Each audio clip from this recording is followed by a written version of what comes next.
echoes like a rattlesnake's tail. Voices rolling like a freight train wheel. Cornbread man, biscuit boy, talking live love and southern joy. Cornbread man, biscuit boy, raise your glass, make some noise.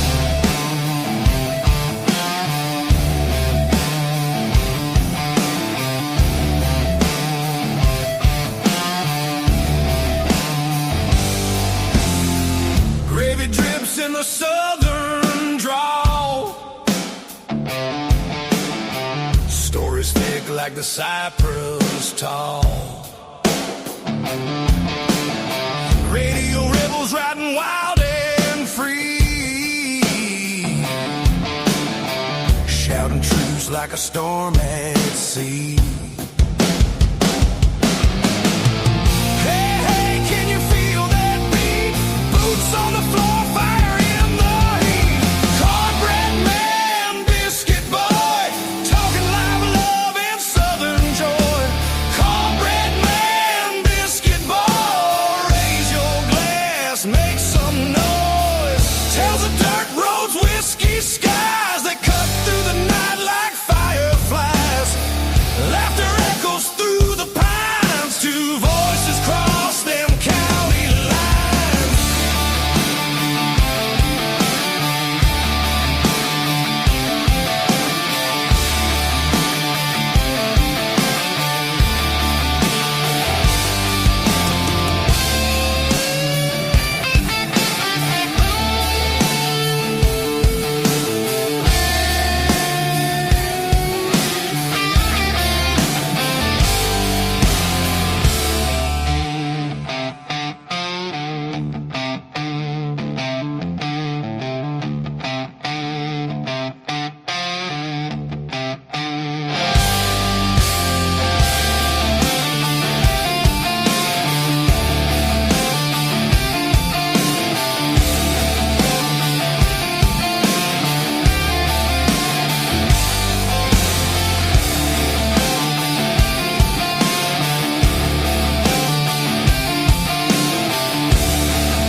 And there we are. Welcome to the show this morning. Let me pause that.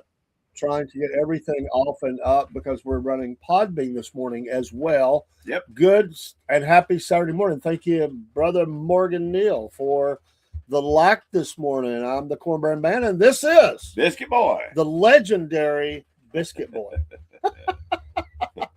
Paul, you got a scripture there? I do. Kick us off with a scripture today on this Saturday morning, a rainy Saturday morning. Very rainy Saturday morning. Today we're going to read from Ephesians chapter 3, and I'm going to go through verse 7, 1 through 7. For this cause I, Paul, a prisoner of Jesus Christ for you Gentiles, if ye have heard of the dispensation of the grace of God which is given me to you ward.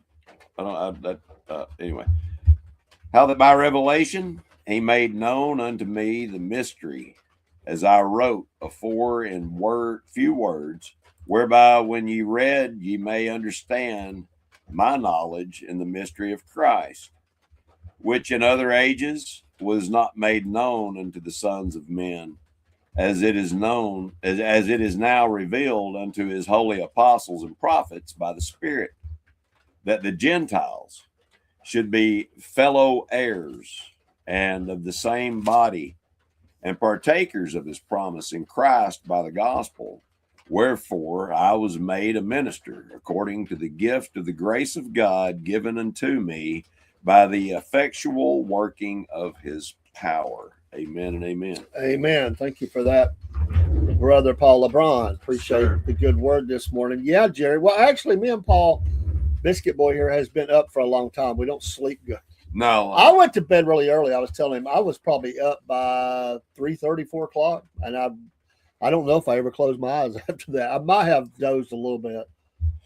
I average about 3 hours of sleep a night. Yeah. So, but there are mornings I am running late. So there can be that. But we have I don't know if it's raining where you are, but it has rained all evening and all morning. So we didn't even try to go to the street today. We're staying inside.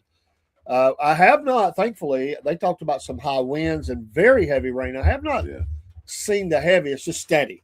I do have a canoe. We can jump in the canoe if need be.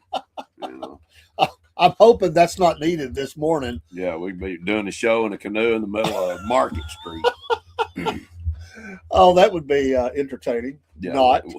I remember the first time that I went canoeing. I had never canoed in my life. I went down there not too far from where Brother Jerry lives. Mm-hmm. I was down there, and we've talked about this. I was down there on the Broad River. There's a campground down there, and at the time it was run by a father and a daughter, and nobody around there liked them because they were not from around here. Right. They had a lot of good morning, broski. They had a lot of tattoos and stuff. They were really nice people, but they weren't from around rough there. Around the edges. So the guy said the locals around here give me a hard time because well, they knew that down there at the campground they were drinking and smoking and all that. So that they were like a cancer on their society or whatever. But anyway, we went down there, and you would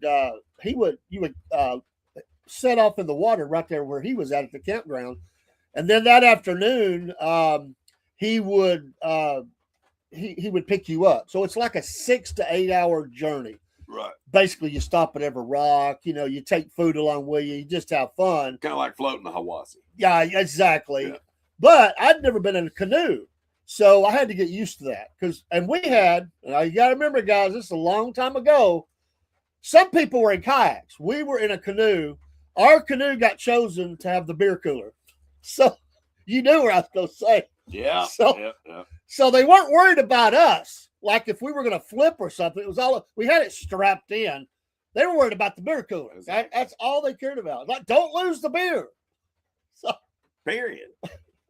That's a party foul. You're welcome, broski.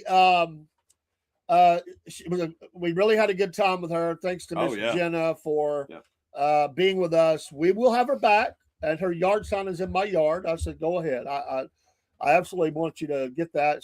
And we're going to have some others to come in. Maybe I know I got one more, but we're going to do she said we could come to her farm and we're going to do a commercial for her and kind of do something for the farm. In fact, Jerry will like this, I'm sure. Get that other one, Paul. This one is this is from the farm. That one's what is that? This is pickled banana peppers. That's fresh from the farm. And those what is that? That's not labeled on this one. From what I can tell, they're pickled peppers, just whole peppers. Yeah, they're whole peppers. They looks like there's a jalapeno in there. That might be some hot stuff. I'd say I'm not a hot person. This is the Chickamauga Farms, right? That's what it's called. Chickamauga Creek Farms. Chickamauga Creek Farms. Yep. I'm sorry. Yep. But Broski wants to know whether you're deer or quail hunting today. If it moves. Well, in this kind of weather, you carry a rifle and a fishing pole. True. And maybe even a spear gun, because I think there's sharks in the Tennessee River now. And one of the other questions we did ask her off air was about her faith. She is a Christian.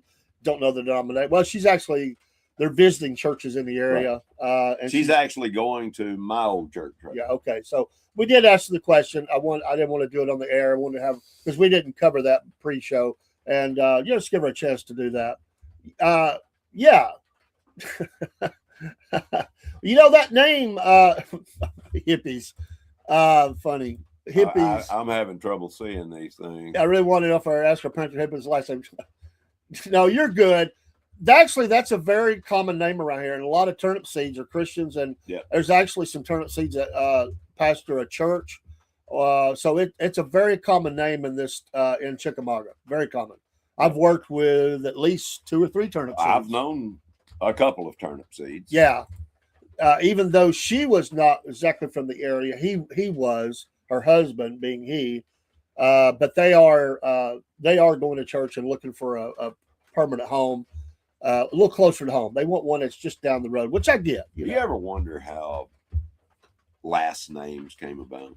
Well, sometimes, especially if it's a really weird name, like, I don't know. Some people, I don't, last names I get because usually it all comes from, if you go back, there's probably only 100 names, but they got changed over time due to the way people heard how they were pronounced. Right. And when they did the census, especially here in the United States, when they do the census, our name got changed all the time. And it's really, Cordell is really, you can take Caldell, Cordell, and there's many other variations. They're all the same root word, one of them. The same with Putnam. Putnam is Welsh, where that's where the name it's put ham. I guess they were pig farmers back in the day. I don't know. I know that on the other side, the Cunningham side of my family actually has some royal blood in it. Which side was the horse thieves? That would probably have been the Maynard. I mean, everybody has that. I mean, come on. Yeah. Brother Jerry, he's got some people in his background that well, I don't know if it's direct. I think it was. He used to run moonshine down there. My family can actually be traced back to Salem, Massachusetts. Interesting. To the Salem witch trials. Were you prosecuting or involved? My family were the antagonist. The antagonist, okay. Yeah, they were the antagonist of the whole thing, I believe. The Cordell name is English. I have seen so many Cordells on news reports from Britain. But yeah, my mom's side is Irish, Kelly, which was probably O'Kelly back in the old country. Right. O'Kelly. So yeah, I do find it fascinating, but I find it more fascinating why people name people the name they give them for their first or middle name. Because some people got some bad names, like how did you get stuck with that name? I mean, like what's up with that? Right. there are I was always fascinated how Indians came up with their name. It's usually the first thing they saw after the child was born. Yeah. I'm not going any further with that because there are some things that there's a lot of first things you could see after a child is born, Paul. This is true. This is true. Like a three-legged dog, they could Johnny Three Legs or something. I don't know. Oh.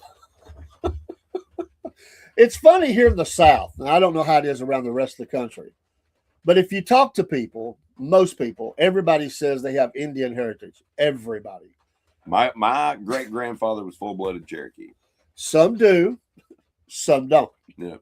They've heard family lore about it, like Indians sat around and got high and had some creative takes. Yeah. Well, peace pot, baby. Broski, we got our own peace pipe here. Now, this is actually, did you make this, Dave? No, I bought it from a sutler. From a settler? Yeah, I had a... Okay. One of the reenactments? Yeah. That's a nice pipe. Yeah. I like that. There's people, and they make them. I mean, it's not made on an assembly line. They make them. That's the whole idea about a sutler is you make some of that stuff. Right. Here's Jerry now. See, Jerry don't mind saying it. Jerry's a pastor and he's a Christian. Come on, Jerry. But Jerry will tell you, he knows. My daddies, granddaddies, uncles, and cousins, his dad made moonshine, but I think the family made him quit because he drank up the profits. I want to tell you what, that is some that's some strong stuff. Put it that way. It'll make you get on all fours and howl at the moon if you drink too much of it. Most definitely. So, I have a question for you, Dave. All right. What do you think is going to happen in Minnesota with all of this craziness going on up there? I don't think it's going to have the legs that it had before. It will calm down. I think it's too cold. Yeah, it's not going to. I mean, the keyboard warriors and everybody that's, the paid instigators will stay for a while, but when they don't have the crowd there, right?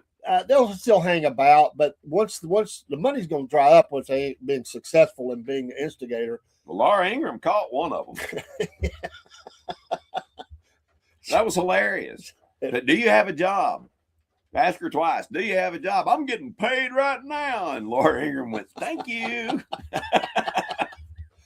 Yeah, I think they'll move on to the next one in another state or another area or whatever. Well, I hope before all that happens, they get to the person or the persons or the entities, whatever, whoever is behind the money. If Joe Biden was still president, I will say this, though. He would have made a national holiday for this lady that tried to run over the ICE agent, because that's the way Joe Biden rolled, Yeah.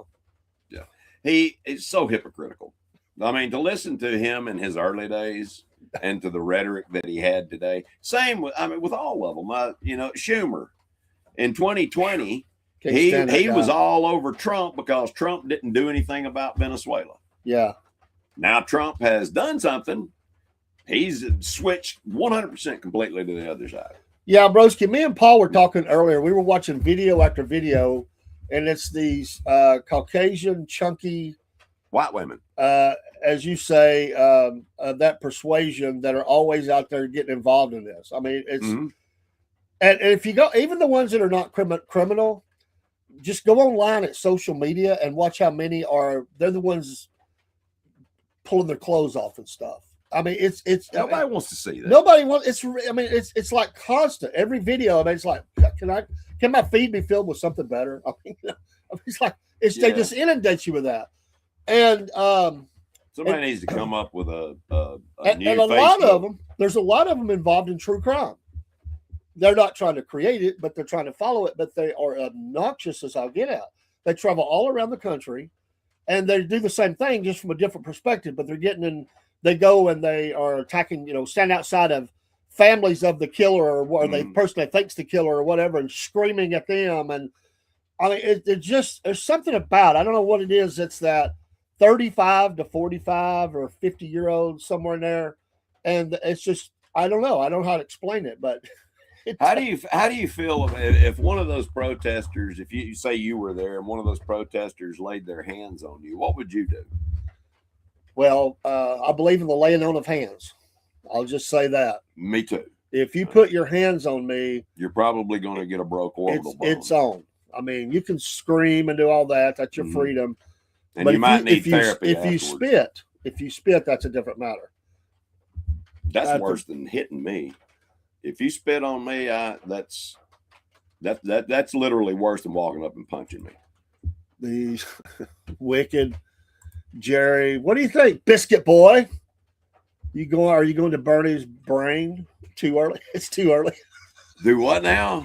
What Jerry say? You are going to Bernie's brain. It's Bernie's too early. Brain. Oh, I don't want to burn anybody's brain, but I know he's getting all deep on me early on a Saturday. Come on, man. I did smell something smoking, but it was me. I apologize. Two different guys lost Christopher, 200 children, and all of a sudden she's a lesbian. Yeah, that's kind of strange. Somebody said something about her burning her kids. Well, I think that's the partner. That's the partner. That's what I seen online, that somebody said she lost her kids due to cigarette burns. I don't know.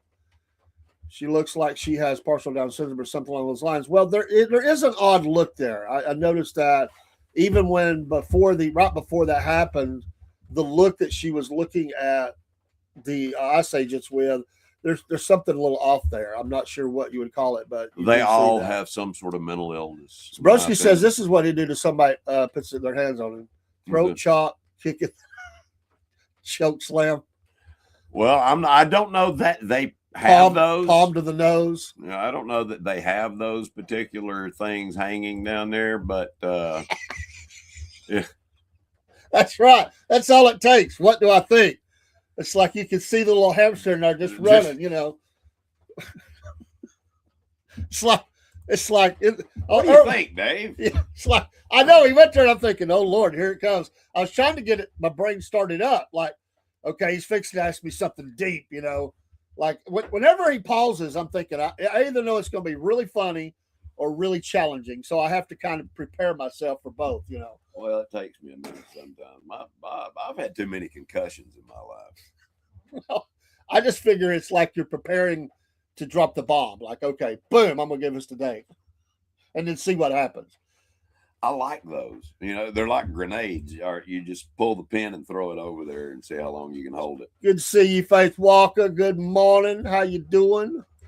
We are good on a rainy Saturday morning here in the Northwest Georgia, extreme Northwest Georgia area. Faith Walker's aren't you in Korea? Yeah, military. Said military. Awesome. Korea. My next door neighbor is actually the Brigadier General over Korea. Awesome. Yeah. Broski always says he likes how I say July. July. So we had some that accent, man. That accent. Everybody my accent is too redneck. Good morning, Political Affairs on Instagram. How are you doing this day? Political affairs. Political affairs. That should be our job title. Political affairs. You know, political affairs consultants. We could be a consultant. That's where the money's at. To be a consultant. Oh yeah. I would definitely like to be a consultant on many things. What would you consult on? Oh, whatever. Yeah, whatever, man. I mean, like I like to consult. Broski says he still has a Philly accent. Can't shake it. I can hear it from here. Philly. They don't play in Philly. No, they don't. Philadelphia. I love Philadelphia. I've always liked. I grew up being a Dr. J fan, so I really liked a lot about Philly. I rooted for. I like the Braves, but I did like a Philly. Some my neighbors came over, immigrated to America on this. They came over the same ship that Mike Schmidt's parents came over. So like they knew their families from and the great grandmother that used to live next door to me, she had this really very strong German. She spoke English, but it's a German accent. Right. She didn't play at all. She just sit and glare at us. I called her the no fun grandma because you couldn't have no fun around her. You had to. It was all straighten up, fly right. That's it. Wow. Oh, that's great. Generals are some of the best folks to talk to. Always eager to talk with soldiers. Always interesting people. Interesting histories. This is a good man that I'm talking about. Not too many built like them. Yeah. He is a good guy. He's one of the things one of my good friends. One of the things that I really liked that we talked about this morning was several things actually. As you kind of wrap up past an interview that Jenna said, and by the way, for people that don't know, I should show her here who's we're talking about. But she was talking about how she loved Pete Hegseth. Yep. And I think people who love the military, and she was in the military. So retired from the military. Yeah, retired, and a teacher. Yep. And a business owner. A farm. And we'll do a live stream from there probably if as long as they're okay with it. I think we asked her. She said, "Sure, come on." Biscuit boy. When I got my doctorate degree, Dr. Kersey introduced me as the college redneck doctor. So you and I could be kin. Love it. We need to check on that. There's no doubt. Jerry. This is an outfit that Jerry would be very comfortable in and has rocked it, I would say, a lot of his life. This is my pajamas. In fact, I think I saw him cooking one day with Jerry. I think he was in that same outfit. Camo. Pretty much. I think so. I like it. It's one of my favorite colors. Camo is a color, by the way. I like it when this is what you need to happen. When I envision Jerry in the kitchen, this is what I envision. I think about you're at a restaurant. There's a couple of snowflakes come in, and they complain about the beef or the meat or whatever he's cooked, and they go, "Hey, who cooked this slop? I don't like it. I want my money back." But they've ate 3/4 of it. Right. That's what. Well, let me go get the cook. And Jerry comes out in his camo and comes out there and says, "Is there a problem?" They go, "No, we're good." It's a great meal. Holding a meat cleaver. Yeah. We got a problem here, folks. Is there a problem? Kind of looks like fishing waders. A little bit. A little bit. I've got some fishing waders. Have you They're done not as comfortable as these. Have you done fly fishing before? Yeah. I've never been. I've never done fly fishing. I made the worst spider's nest you could ever see out of the reel. Well, you got to watch what you're doing with that stuff, you know. Now, I like using a spear gun or bow fishing. I've been bow fishing. That's a fun sport. It's got the line wrapped around and tied to the arrow, and you just shoot the fish and pull it back in. Good morning on Podbean, Goku. Thank you for coming in. Hello to you. We're on live this morning on MP3 as well as video. So appreciate everybody being here. On a lot of platforms. With my friend in my pocket. Ain't that two friends? I thought it was Smith and somebody else. Wait a minute. What? Oh, never mind. I was thinking something else when you said with my friend in my pocket. What are you talking about? Nothing. My mind just. I used to make flies as a kid with my grandfather up in Alaska, Fairbanks, to be specific. Fly fishing is a skill, that's for sure. Oh yeah. I've just never done it. I find that interesting.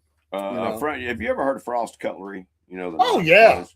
Jerry Frost. What is his name? Jerry yes. Frost? Yeah. Yeah. One of his nephews, Ken Frost, him and his brother Paul, but Ken used to tie his own flies.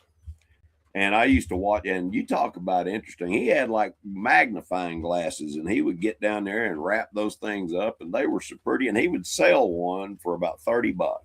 Wow. Thought it was very, very neat. And is Frost Cutlery, which I know they make all the knives and stuff. Is there a Jim? Huh? Jim's the one that owns Jim. Yeah. Is there can you walk in and shop, or you have to? It's all wholesale. Or yeah, you can walk in. It's over in Uwa. I know, but I didn't know if they had like a display cases in a place you could actually buy right there. I don't know if they have an actual store or if you have to go through the catalog. If you've ever been in the area and you're near the Smoky Mountains, you've got to go to the Smoky Mountain Knife Works. That's a very interesting place. Oh, it's just loaded with knives and everything, hunting and stuff like that. But it's obviously it's mostly knives. It is a very cool place to go in. But you got to pack a lunch because you're going to be in there for a little while. It's a big place. But I've been there several times. I've ordered some for family from there. Wonderful. I mean, you can get reasonable all the way to the crazy expensive kind of stuff. Right. Yeah, man. Have a good day, brothers. We have some family here, so I'm about to run them off. Go be with your family, Jerry. God bless you. Have a great day, Jerry. We wish you the best this weekend. And if you catch us in the morning with the Sunday morning in the Word for a minute or two, we'll wish you well then. If not, have a great Sunday services. And you're a blessing. Thanks for stopping in. It is the rain picked up. It slacked back off a little bit, but I'm glad to be inside the nice warm studio. I will tell you what, I could probably sleep like a baby with this tin roof. Oh, yeah. It sounds great, just the rain trickling down on top of it. The only time I've ever slept under a tin roof was in the hayloft. A hayloft? Yeah. I've never actually slept in a hayloft. I have been, we never had a barn. My uncle did, and I used to help, obviously, with hay and all the critters and stuff and whatever he had, but we never actually had a farm, a working farm or anything. So we raised horses. Trained horses. Was this with your grandfather? Was he involved with that? I know your grandfather was very important in your life. No, Papa was he ran most of the lines for electricity and different things. He was with Power Board. Okay. He ran, if you got electricity today, he's the one that ran the original line. Hey, in our area, we have a lineman school, which is people come from all over the place to go to, and you can come out with a good paying job. That's over in Trenton, right? The lineman school? Yes. Yeah, they have the little. They even have little. I didn't know this. I never paid attention. I don't go there that much. They even have the little like hotel that they stay at while they're there. It's a small little, almost like a cottage, as I would say. Right. And they stay they there. They have a place where you stay. But you can come out of there. I don't. How long does that last? I wonder. The lineman school. I would say it takes at least 3 months. I would say. I mean, there's a lot to learn. Electricity bad. No. There is a lot to learn about that. But my grandfather was telling me about climbing a pole. First time he ever climbed a pole.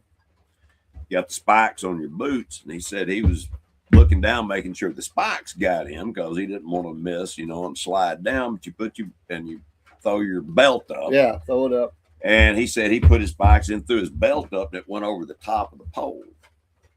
And he started falling backwards. Oh, man. He said he reached out and grabbed a hold of that pole, but he had already peed all over himself. He said it scared him that bad. But he never made that mistake again. I would hope not. Yeah. I don't even know if they do that more with the bucket trucks now. I doubt they even do the spikes. Well, I'm sure there's going to be some times they have to, but it's not the only way they do it now. One of the songs I've always liked, which wasn't written by him, but it was submitted to Glenn Campbell. Yes. Yeah. Wichita Lineman. That was a good song. And it was absolutely was somebody, whoever wrote the song. It was a long, hot, just straight highway. Yeah. And in the distance, he sees a guy up on a pole, a lineman up on the pole. We also have in our region, down past Villanelle, a horseshoe school, how to do horseshoes. And a lot of people come from around to learn that too. Ferrying is it's a dying art. That's what you call it. I forgot the word. It is a dying art. Farriers are few and far between nowadays. I met a young man that took up the trade from his grandfather about a year ago. I can't remember his name right offhand. He's a car salesman here in Chattanooga. But he is currently getting his farrier license. Are you kidding me, man? We have actually a man who's a car salesman and is going to be a farrier as well. They've got that's classic. That's man. Going backwards, isn't it? I don't know if it's backwards, but the stories. I just think, wow. Yep. Because car salesmen are a trip anyway. That's true. I'm just thinking of how the car salesman, kind of the way they talk and everything would work with ferrying. I mean, I can almost hear it in my head as they're talking about. He's selling the horse the shoe. The horse the shoe. So that's the way he's got to sell it to the horse. Yeah.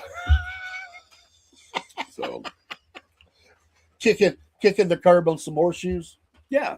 You take them for a test ride. Yeah, it's a good shoe. I mean, it's got a little mileage on it. Yeah, it's a good fit. Good fit for you. It gets you point A to point B. That's all you need. I've always wondered when somebody said that, how far point A is from point B. Because some people's idea is 5 miles. Like I have seen some less than that. So, I mean, it looked like a Flintstone vehicle where you got to beat feet to get wherever you got to go. My idea of point A to point B might be from North Georgia to South Georgia or up, 2 states away. So it doesn't always work well, point A to point B. Well, I wanted to go to point A to point Z. My point A to point B would be East Coast, West Coast. Yeah. I need a vehicle that'll traverse what is the furthest that you, just being honest, what's the furthest that you say I would drive versus fly? That you would just say, I don't have to fool the airport, I will drive. How far you're like okay with it, and then past that you're saying, I'm just going to take the airplane. I hate it, but I'm going to do it. Like if you were going to California, would you fly? It depends. Because that could be a 3-day trip. I guess it is a 3-day trip. But why am I going out there? What am I doing while I'm in California? Yeah. Yes. I more than likely I would fly unless I was pulling a camper. Okay. That would I would not want to make that drive. I mean, I just would not to just make a drive. Could you be the guy that lives in a van for the experience, just rides around down by the river, eating cheese. I live in a van now.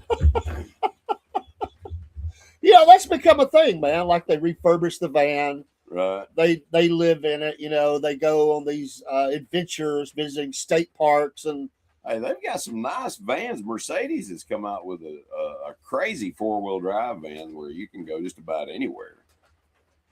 So yeah, I believe I could live in one of those if it was just me. Now, you know, someone else, I don't know. Maybe you and a dog.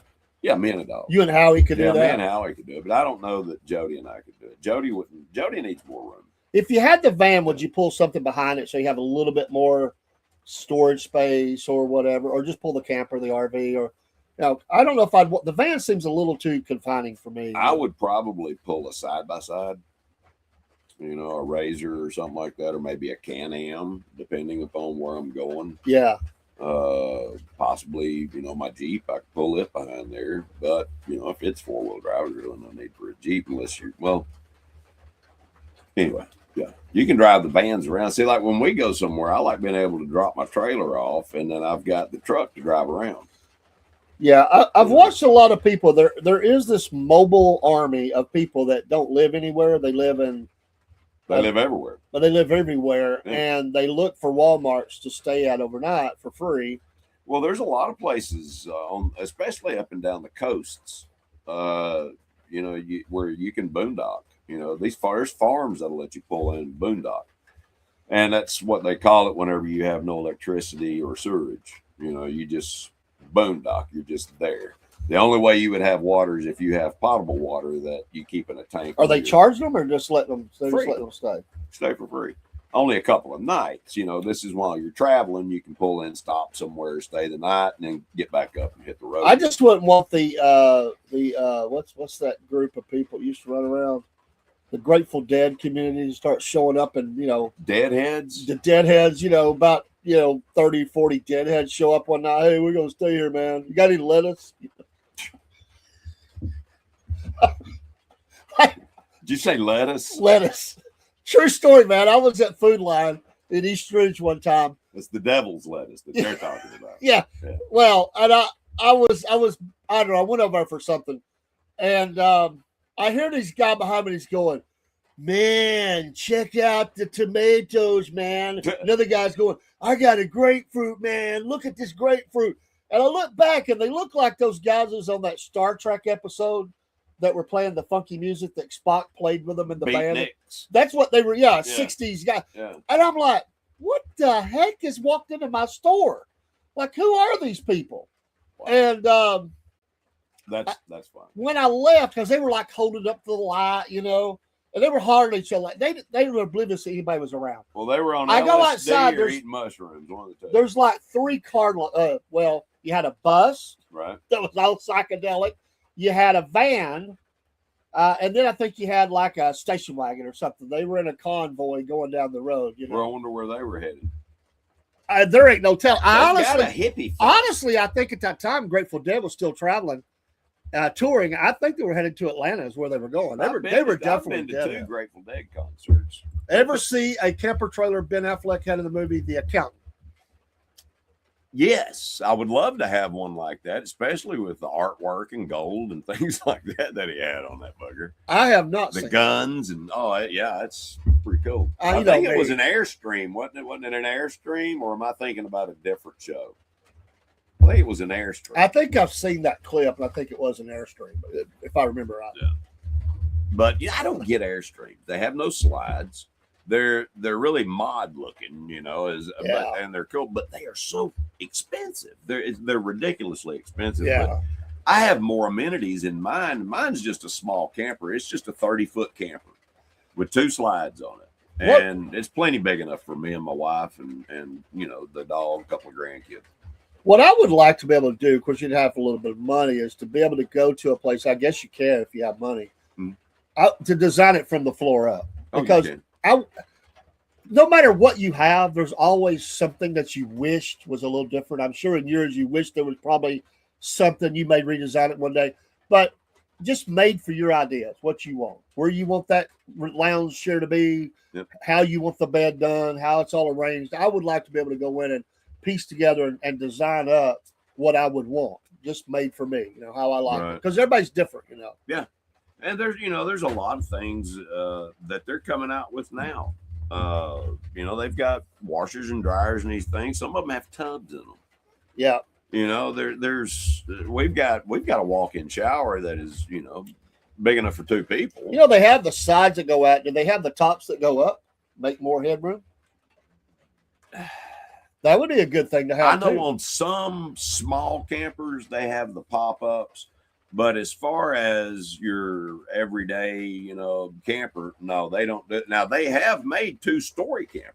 Well, I was wondering about that, but it couldn't be but so high because you'd hit the power lines and stuff. Right. So it has to be, below bridge level. You have to be able to go under overpasses. So what are we talking, 18 feet? Probably somewhere around 16 and a half to 18 feet. Yeah. Which that's a lot of space. You think about people that's, if you take everybody about 6 foot average and you double that, you've got 12 feet and add a little bit more for extra headroom. I could see that. Well, there's one thing about that'd be a great place. The grandkids would love something like that. Oh, yeah, having a loft. Oh, yeah. I don't want to climb, but it'd be great for kids or dogs. I don't know if I'd want a dog up there. They might get excited and come out of that thing. Well, it might be made where you could have like a little like rail stairs, or something. Or stairs that kind of maybe they pull out. Maybe they're kind of hidden the rest of the time. Hey, there's a lot of things. There's a lot of really unique things that can be done to those cameras. They've got one that has a hidden office. You got a wall in the master bedroom. It's got a big screen TV on it. And behind it, there's a latch. You hit that latch and pull it, and there's an entire office on the other side of that wall. Oh, that would be cool. No, it's on the very front of the camper. We have officially hit heavy rain here in Northwest Georgia. Yeah, it's coming down. It's not peppering anymore. It is pouring. Yep. So my yard will be a lake. We might need that canoe. Well, fortunately, I'm. Have you ever kayaked, though? I didn't ask this. You ever kayak? I thought you knew. Yeah. You like that? I couldn't remember. Oh, yeah. Dude, me and my brother-in-law, my ex-brother-in-law, Jimmy, he's the one that got me into kayaking. But yeah, I've hit every river in the South pretty much. I'm too fat for the kayak, but I think they're cool. But you got. Oh, they're a lot. The first time I ever got in one was at the Chickamauga Dam. Jeez. And it was right there at the marina. And it's real, water just like glass, across the slough. And I got the skirt on and got in and got it all. And I started to cross through there. And I thought, man, this is easy. Next thing I know, I'm upside down.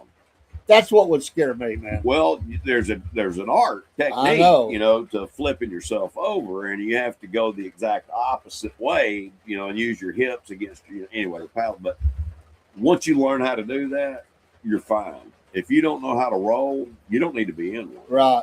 As far as whitewater goes, you need to be on the lake learning how to do that. Because I had to pull the kayak over to the bank. Wow. Because I couldn't roll it over. I didn't know how. But I was taught, and eventually, you go off of a waterfall and you come up, you're upside down, you roll back up. It's really not hard to do at all. After 5 almost drownings, he figured out how to roll the thing. Yeah. Come up gasping. We were down the Broad River. We actually took the canoe off of a drop. Now, it was only about a 5-foot drop, which is pretty good. Hey, a canoe with 2 guys and a beer cooler in. Right. We went in, and when we came up, we flipped. And when I went down the water, when I came up, they can't see us. We're inside of it. Right. And everybody's hollering, "Are they okay?" I could hear them. I'm kind of laughing, So we flipped it over, and then they were hollering because one of our oars was going away down the river. But I told the guy, because there's a way around the waterfall for people that don't want to do that. Right. And the guy that was leading us, he said, "I say let's do it." He threw the challenge down. I'm like, "All right, this ain't gonna be good, but let's try it." Because people said the canoes go this way. It's for kayaks. But he said, "No, we're going." Kenny Cooley, remember him? Yeah. Kenny Cooley. Yeah, I remember him. He was in my canoe. Funny guy. Kenny watches the show sometimes. Okay. He does see some of the clips and stuff I post. So Kenny is a neat outdoorsman. I mean, a hunter, fisherman, all that stuff. Right. Well, hey, any of you guys, y'all got any topics you want to talk about? Anything? We were down at Kenny's house one day, and he had all these hunting dogs. And Kenny just talks to his hunting dogs, kind of like we talk to each other down the South, you know. Oh, and people don't understand it. But we had another. Remember Lauren? You know Lauren good. Oh yeah, I know. Me and Lauren are down there. I think we're going metal detecting that day, and Kenny's dogs got kind of fired up at something was barking at it. Yeah, and he's talking to us. These are the ones that he had out back. Yeah, the ones out back. So he goes out there, and I was with y'all one time. I don't remember if you were here that day or not. But anyway, he went outside. He said, "Excuse me a minute," or whatever. Yeah. And he went outside. And he said, "Shut up! I'm gonna pull a bullet in your head." They shut up. And I was thinking of his neighbors. I mean, can you imagine your neighbor? Yeah. And you step out at this was early, like we were down there at like 8 o'clock or something, and you're having your morning coffee and cereal, and a guy, your neighbor, steps out and says, "Shut up! I'm gonna pull a bullet in your head." Dude, you got a neighbor on either side, like within 10 feet, man. If you're making if you're making noise, it's going to make you think twice. That's for sure. Wow. I can see him doing that though. I'm gonna put a bullet in your head. Shut up. We talk very graphically in the South sometimes, and it's all just meant for effect. It's not meant literally, but people if you take that literally in the South, if you're a snowflake. Sometimes it can be literal. Well, there are times. You need to recognize a person's body language and tone. You know that. Well, that is especially important down here. That is important in the South. You have to know when to hold them and when to fold them, because if a guy's dead serious about, or a woman dead serious about what they're saying, you got to know how to read the room. Oh yeah. If not, it could get ugly. You know, you're gonna think I'm crazy when I say this, but when I'm with my wife and we go into any building, restaurant, whatever, I know where every exit is. I look at every person. I can count the people in the building, and I always sit where I can see it. I do the same thing. And it's just I will not sit with my back to the crowd. I know the exit plan. Yep. And if I see somebody that could be iffy, I keep my eye on them. If my gut tells me it's not good, I'll leave and go to another place. I won't do it. And I escort not as much anymore. She's gotten older, but I used to escort my granddaughter, and I would stand outside the bathroom when she went to the restroom because all the freaks, and I was never going to let a freak come in. And now they'd probably get punched in the face. She wouldn't put up with it. And then she would call me, and we would finish them off out back. But Kaylee ain't gonna put up with that. Yeah. Kaylee was telling me something today. I wasn't around. She called somebody out for doing something they shouldn't have been doing. Right. And she said they tried to lie about it. And she said, "No, that don't fly with me. That's not right." She called them out, and she told me about it. You know, and I said, "Okay, yeah." I'm always listening to see how she handled the situation. Hey, I want to tell you what, integrity in these young people is very, very important to instill early, that they have, integrity, that they, you say what you mean and mean what you say. Well, I taught Kaylee to be observant, and I got to be honest, I think sometimes she's much more observant than I am now. She is so watching stuff. That's the way Vance is. You know, my grandson Vance? Yeah. I always think he ought to be a detective, because he notices things that most people don't. I got a new pocket knife. All right. Well, it was laying on my dresser. He noticed that pocket knife. Yeah. Nobody else was going to notice that pocket knife. Right. But he knew where everything was on my dresser, and he noticed that was new. That's good. He's paying attention. Yeah. And that's just one example. We went to Cracker Barrel one day, and I'm thinking about having a meal, getting everybody out of the car. And Kaylee, right as we pulled in, and there was I think what caught her eye was my wife. Now she would have to, or needs help, wheelchair. Right. At that time, she was walking without a walker, but it was harder for her, so she has a handicap tag. Well, there was somebody already parked in one. They just pulled in. We pulled over here. Well, Kaylee jumps out of the car, and she's already sized up the situation. And she tells me matter of factly as she's headed that way, these people are not supposed to be in that parking space. They don't have the tag. They don't have the sticker, and they're young. They're not disabled. I'm going after them. And I said, whoa, Nelly. And that's the way she was. Like, no, that's not right. My grandmother has to walk further. They're not. And she was going to go call them out. And I said, just let it go. But she is definitely on fire like that. She does not. Well, she'll call it out. See, I have to be careful. It's a fine line. Yeah. Between you got to teach them how to have the decorum they need to have and when to stand up. And that's what I try to teach her is when, again. See, I have to be careful because I can't say that if I'd have been there, I wouldn't have said, come on, let's go. I'm sure. And I'm a little bit more of that kind of hold back, I guess. But I'm sure you would have. You said, let's go, baby. You tell them, girl, I got you back. That's right.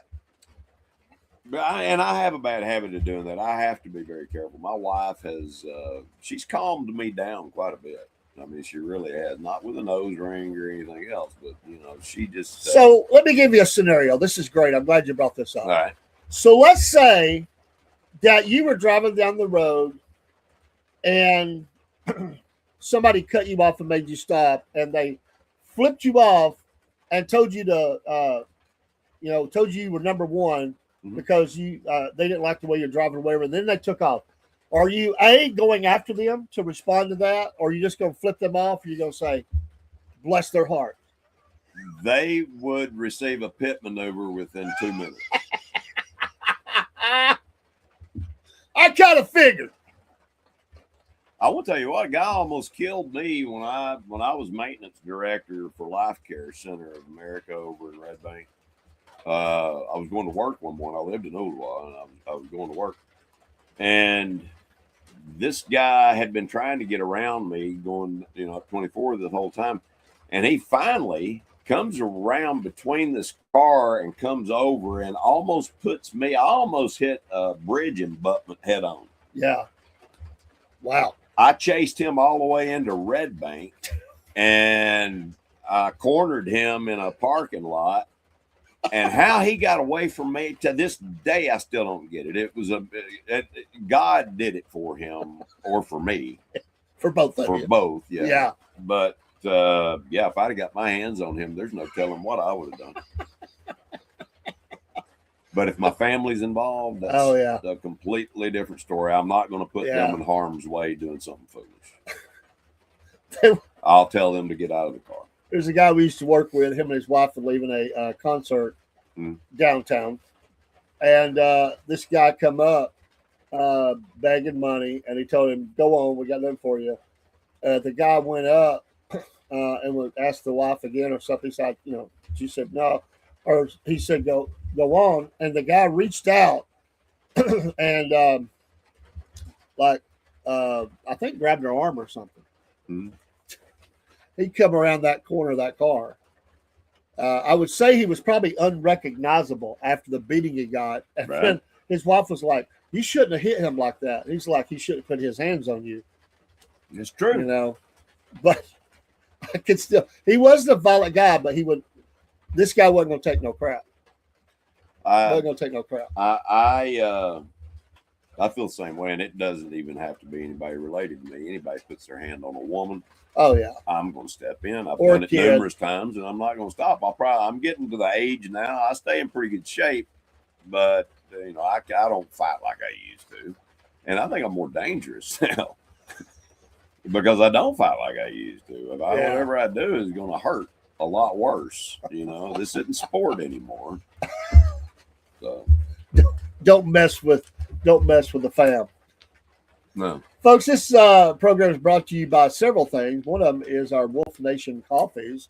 We put that up. I'm redoing our good merchants. Stuff. It is good stuff. Speaking of which, I need to get me some more. We're drinking. Like some more coffee? Yeah, and but let me put up if I can get this to work. But we have. See coffee cup, brother. Well, we'll get this done. But anyway, Wolf Nation coffees. Go to our Shopify store and some good stuff. Shipping is included. Shipping is included in each one, and we try to keep that very reasonable. And there are many different blends to that. So, and actually, I can't get to the screen right now.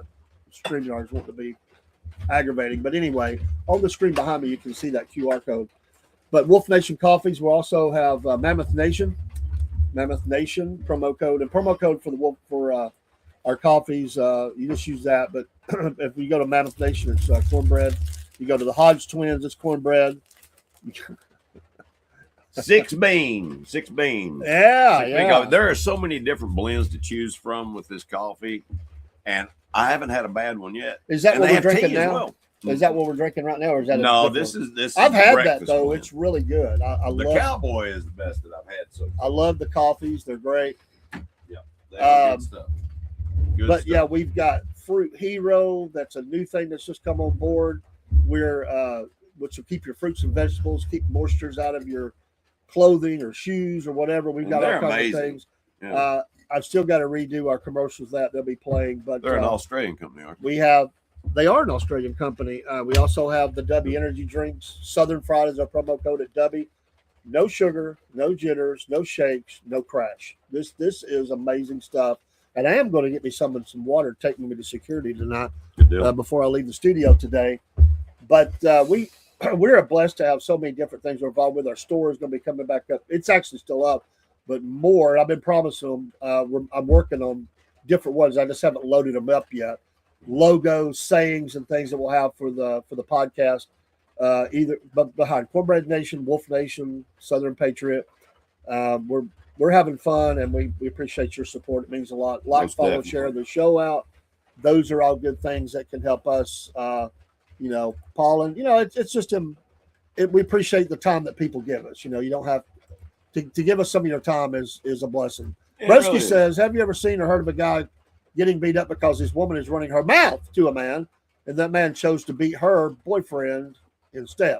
Yeah, where you want to call them. In my opinion, it would have been that boyfriend's job to de-escalate that situation and get his girlfriend out of it. And then if the guy had something else to say to him, that's a different story, and he can step in, whatever, if he has the cojones or whatever, And hello, Lou Marlena. Hope I said that right. And Podbean, thank you for dropping in. Also, he asked, what if the Bulldog in Minneapolis stepped to you and started swinging on you? Oh, well. Well, like I said, and this is in all honesty, Broski Bear, that to me is not a woman. She's putting herself in a man's shoes at that point. And when the fist is balled up and it makes contact or swung, she's going to learn what a man is. She wants to be one. She has penis envy. I know that. But there's a reason why she'll never be one, and I would definitely show her why. I appreciated Miss Jenna's comments about her thoughts on transitioning soldiers in the military. Yeah. One of the things I never thought about was the amount of time away from the unit. Well, not being able to do the job, yeah. Not being able, you're there to do a job. Paul says, hear you and agree. Good answer. Yeah. I mean, I don't think nobody's going to let somebody just wail on them, and no. You come in like that. Let me tell you something. Listen, I've been slapped. There's a difference between women, coming at you and flailing, whatever. If just block it. I mean, good Lord, it's good practice for you. Learn how to block. Well, babe, I was just going to say, some of these that come at you, they're not. They're big. They're very strong. I mean, they're the kind of person that could pick you up and body slam you. Well, they've obviously never had a ridge hand to the throat. Well, I'm not saying they have. I'm just saying. Some of them are big, yeah. Some of them are big. I mean, they're tall, they're beefy. When they hit their behinds, because they do fall fun. They don't fall very athletically at all. So. You're killing it. Yeah. Well, it's a funny thing. Well, I was just thinking of some of the videos I saw where people, we were talking about the ICE agents or others, could be federal, state, whatever, these people are in their face. By the way, thank you guys. Thank all of you first responders. Yes. All of y'all for what you do. Yeah, having to put up with idiots. Exactly. But they take the pepper spray and spray it right in their face. Bam! Oh, I saw the guy had like one of those pepper guns, had little balls, about that big around. And this guy was up running. What are you going to do? And he just goes, pow, and hits him right in the side of the face with one of those things out of a gun. Bam! Dude's face swelled up. He just turned around. He tried not to cry, but his buddy came over and put his arm around him. He started squalling. It was. I'd probably cry if somebody shot me in the face with one of them pepper balls. Man, we've went from, they always say, the leftists especially, it's our right to protest. Protest is not violence. Protest is standing with your signs, marching, maybe you holler your sayings out and all that. Not disrupting traffic. Not disrupting traffic, not shutting down normal operations. Spitting in people's faces or grabbing hold of, that's not a protest. Trying to stop a vehicle from moving out. That's not anarchy. Protesting. It's anarchy. And you have to deal with it. Yeah. And if you got don't, some good ways. It's going to grow. We have a lot of non-lethal ammunition in this country, and we need to put more of it to use. I would love to see somebody, hollering at an ICE agent, and they put a rubber bullet right between their eyes right there, and they look like, well, I'm not going to say. There's some people that have those dots. You can tag them, but no. I think we need to start using more non-lethal. Maybe we use some. The technology there the government has for a long time, not just us. Others have been working to incorporate insects into, which kind of looks to me sounds like something out of prophecy, but insects that they can make nanobots out of. Well, basically, they go out and do a mission. Yeah. And can you imagine? Let's just say 10,000 killer bees coming at you or something. Well, they did that with bats in World War II. They did do that with bats, but unfortunately, it worked. But it worked a little too good. Exactly. It did. It worked a little too good. Burn everything. But yeah.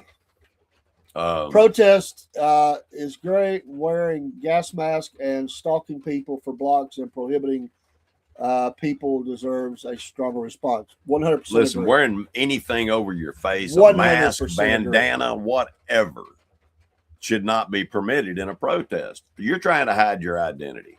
The reason why ICE agents are hiding their identity is because of retaliation from Train Diog or whatever the name of it is.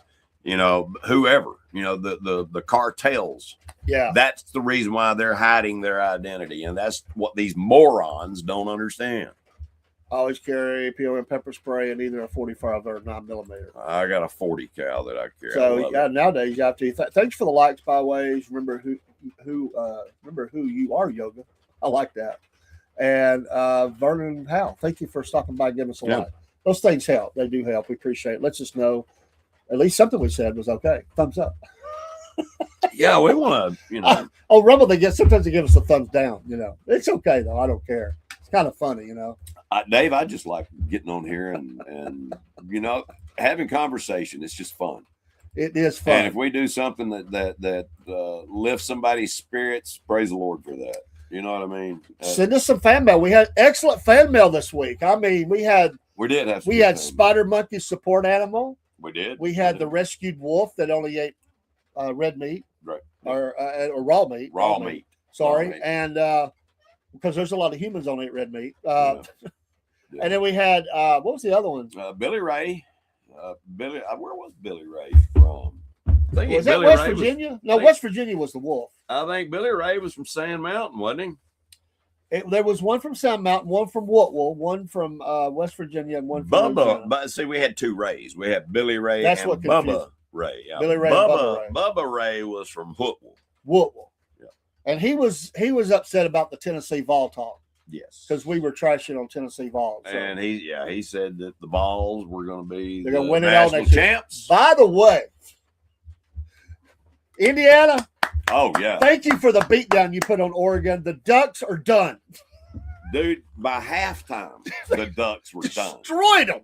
Yeah. And listen, I like Dan Lanning because he coached at Georgia. He looked shell-shocked by the end of the first quarter. This guy, they had no answers for that team. Well, it's hard to believe number one did that to number 5. You know, I figured that the talent would be a little more averaged, equaled out by now.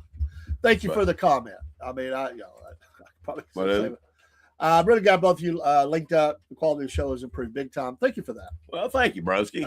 Really do appreciate that. But yeah, by halftime, Oregon should just pack the bags. I imagine they were probably already packing up. I wonder what they did with the shirts that they had ready if they won that game, the hats or shirts or whatever. I wonder what they did with it. Yeah, Indiana stomped a mud hole in Oregon's chest. Yeah, big time. And by the way, Miami and Frank's probably not listening. My brother-in-law, he gave props to Indiana but Miami is not going to beat Indiana. That's not going to happen. It's going to be a good game for about a half, maybe a half. I don't think there's a team in the country. Indiana this quarterback. He is going to be a first-round draft pick, obviously. Yeah. They say third round. Are you kidding me? This guy can throw the ball anywhere he wants it. He's not third round. And I know sometimes they push quarterbacks back. As bad as they need quarterbacks in the NFL, this guy's going to go first round. Are you He's kidding the total me? package. He's the total package. Yeah. And that defense, they manhandled Oregon's offensive line so bad.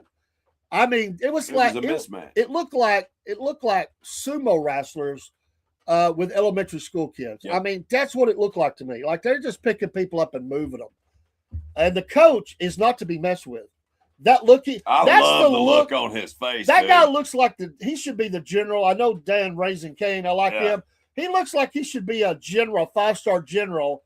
And just put him on the front lines anywhere, and he'll get the job done. Or a serial killer, one of the others. Or a serial killer. But he has that look. He just, I mean, he's I know what you mean. I agree with you. Miami is tough. They are. They're tough in the trenches. Have a veteran quarterback.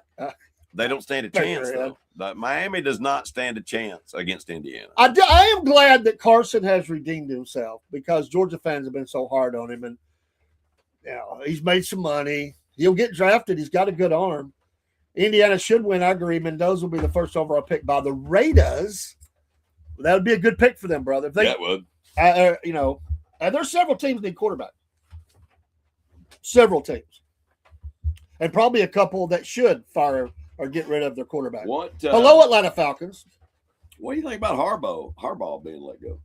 I was a little shocked, to be honest with you. I was too.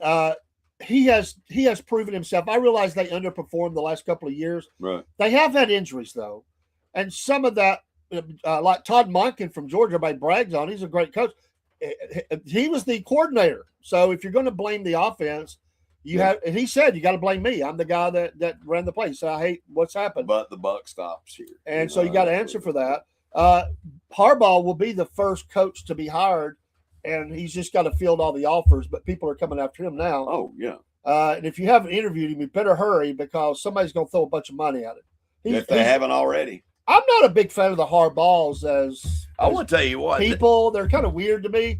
But dang, if they can't win. I mean, they are winning football coaches. I'll say that. I want to tell you what. This is the thing about the Harbaughs, all right? Financially, they're geniuses. They actually, with the ascending group, we didn't get to help set his plan up. Yeah. But one of our agents did, all right? And he set him up for life with the money that he made. That's already what you do, yeah. And they are winners, man. They know big winners, how to win.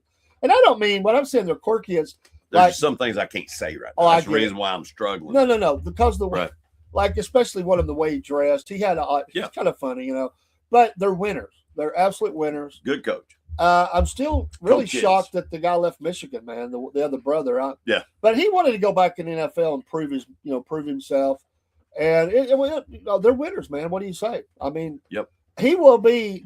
I think Baltimore will regret that decision. Oh, I agree. I really do believe that. I think one of the things unless Kiffin, goes to is they remember the Ray Lewis years and how overpowering that defense was, and I think that they miss that intimidation factor. And if I say anything, they probably haven't been as intimidating on defense. They've certainly scored enough points to beat anybody in the league. I mean, although their offense did struggle some, but like I say, Jackson has been hurt. Henry had some times where he was hurt. There's been some other people hurt. I thought he's definitely deserved another year. I mean, are you kidding me? Yeah. But they decided to move on. What coach that you know of has coached more teams than any other? More teams? Oh my gosh! Or been fired, or quit? Well, Billy Martin was fired by the Yankees 4 times, so I mean that would be. I mean football. This is football. Yeah, Billy Martin. He's in football. He's hilarious. God, I'm trying to think of some names because the name that comes to mind is Lane Kiffin. Bill Parcells moved around quite a bit. And this is college football as well. Oh, Bill Parcells moved around to different teams, so he was with a number of, not just the Giants. I mean, Jets. I think one time the Cowboys were. I mean, he was different places. I'd have to think about that one. The reason why I brought Lane Kiffin up, I don't like Lane Kiffin. Nobody does. What he did at Tennessee was just anyway. But somebody made a meme of him sitting on a throne in Venezuela. Said that he's leaving LSU to go be president of Venezuela. It was hilarious. And I can see that. I could see him. I'm leaving, because that's what he leaves. He goes. He does whatever. That would be great. It was hilarious. Well, Venezuela, we need an expansion team. We need an expansion team. We need a 52nd. Caracas would be a great call to have, a new team. Right. There's all kinds of extracurricular activities that could happen in Caracas if you had a football team there. Yeah. I mean, where are you thinking we get Canada and Venezuela? And Greenland. We're gonna own Greenland. Greenland is we'll have 53 states at that point. Yeah, we're gonna get those. Good. And the president is ready to start hitting on the ground the cartels in Mexico. Yeah. So do you think Trump will do that in his 3rd term? Well, this will be the 4th term because they cheated him the 2nd. Okay, yeah, that's right. So, a lot of people say he's going to stay on as King Trump. I'm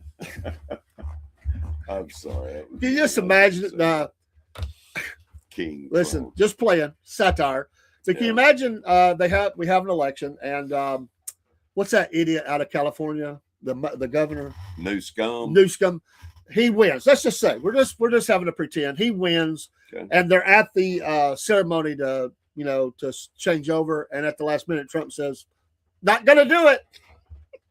I'm still the president. I'm the king now. It's wonderful. It's beautiful. Yeah. Jail for you, Newsom," and they come and arrest him and take him out. That would be awesome.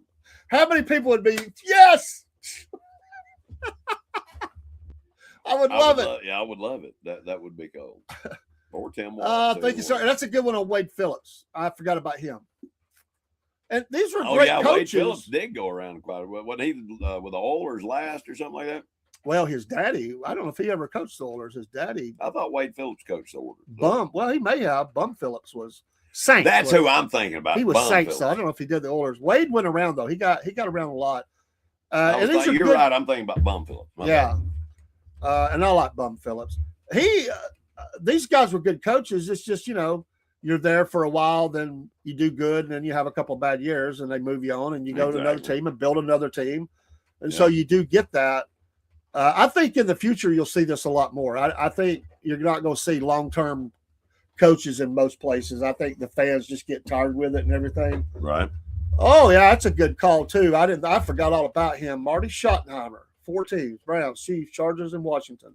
Yeah, I'd forgotten all about Schottenheimer. Jerry Glanville coached at least 2 or 3 teams, but not that many. Not that many. Right. How many teams did Madden coached? Just 3? Yeah, I think so. Because I know he coached the Raiders. He coached. Hey, thanks for the follow, Mule Possum Music. Possum Music. Am I saying that right? Mule Possum Music. Love it. Thanks for the follow and thanks for being here with us. Awesome. We appreciate you. Love the name, by the way. Yeah. Mule Possum Music. Need to follow your link. You got to find out what's behind that. Most definitely. But yeah, I think coaching is going to become more of a cycle because I don't think. So you think it's going to be more of a carousel? Absolutely. I think fans, if you win right away, you get to stay 5 to 7 years. Right. If you don't, you're gone in 5 to 7 years. If you win quite a bit early, you could probably stay for 10 in the SEC, maybe. But after that, they're ready to get rid of you. There's already Georgia fans, stupid, calling for Kirby Smart to be moved on, which is dumb. I mean, are you kidding me? Get rid of Mike Bobo. I mean, Bobo's been around a while. Broski says he thinks he only coached the Raiders. I couldn't remember anybody else, but I thought he coached a couple other teams. But that's just, I make well, stuff up sometimes in in my old head NFL films. I mean, I think of Hank Stram and different ones like Kansas City, and they were different places. But back in the old days, they didn't move around as much. Right. It's become more of a 80s, 90s into today. But when you go 60s, 70s, well, I mean, Cowboys fans loved Landry. They did, and he was there for quite a while, a long time. And then Jimmy Johnson was there for a good long time. Yeah. And so then I guess it depends on how loyal the fans are. Is that what it is? Nowadays, they're not very loyal. Obviously not. What about the college coach who was an NFL quarterback? I'm trying to think of which one it was. Played for Tampa Bay. And he coached at UAB. And there's an article this morning out there on one of the websites. And he says, college football ruined me. And here's what he's had to say about it. And I've seen this. This is a problem. He said you recruit a player, you coach a player, you grow a player, and then they leave and go to another school. You have all this investment because they're a lower level school. You coach and you put all this into them. And as soon as you turn them into that product that you really want, they go to the Georgia, Alabamas, wherever. Same thing with construction. Really? Yeah. You build a construction company, you hire these people, you train them, and then they go and become your competition. I've heard it's the same. And that's the way it works.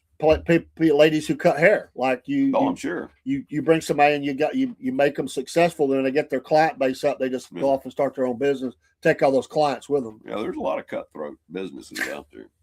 Business is brutal. I mean, everybody's looking to cut you. Find a way to lower their price and take all your business. And that's sad that a player would do that to a coach. I mean, but they're looking at what's best for me.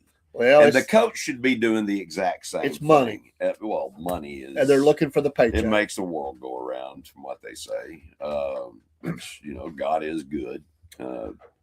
I don't worry about anything. You don't worry about anything.